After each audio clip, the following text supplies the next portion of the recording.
deniyoruz. Annem beni ne kadar çok seviyor. Al tut. Altını tutuyorsun. Ha, tamam. Bakalım. Bak.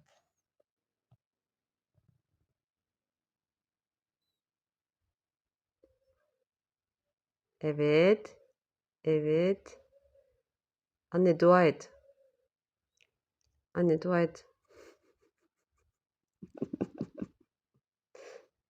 Gördün mü ne kadar seviyorum seni? Hani yok. Fışkırması lazım. Nasıl yok?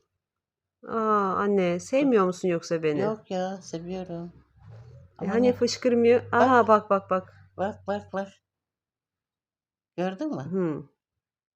Bakayım. Ne kadar seviyorum seni. Biraz daha dua et anne. Ne Bekle. eteyim dua ettiğinle?